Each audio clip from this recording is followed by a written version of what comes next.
قسمت نشد ببینم خدا نگهداری کنم، فرصت نشد بمونم و از تو نگهداری کنم.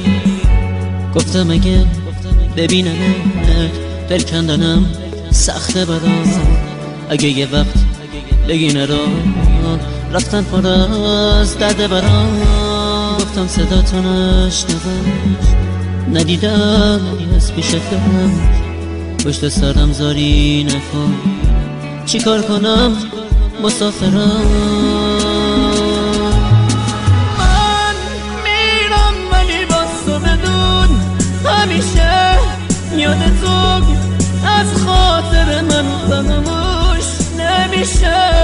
گل من خوب میدونی بی تو تک و تنهام عزیزم، اگه تو نباشی میمیرم.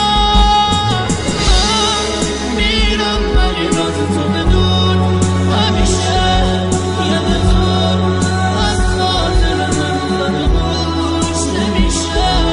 گل من خوب میدونی بی تو تک و تنهام عزیزم، اگه تو نباشی میمیرم.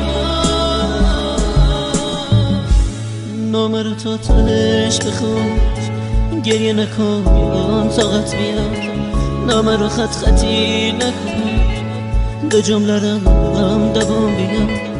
باور نکن یه بی وفا نامه میذارم و میرم، نه قسمت زندگی اینه، به کی بگم مسافرم.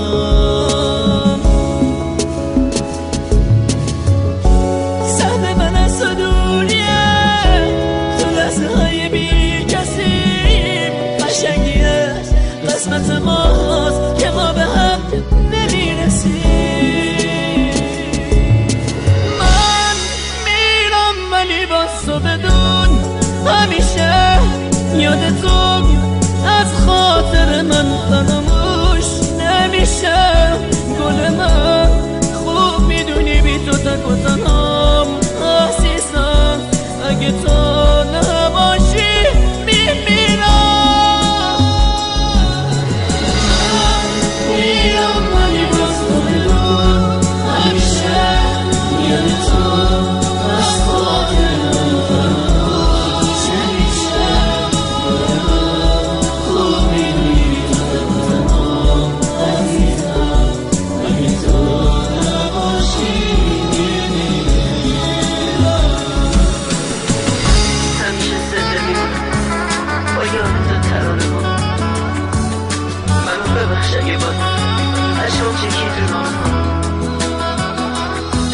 دیگه تموم شد فرصت خاطر ما پیش نباشه، تموم خاطر باشه. خدا نگهدارت باشه.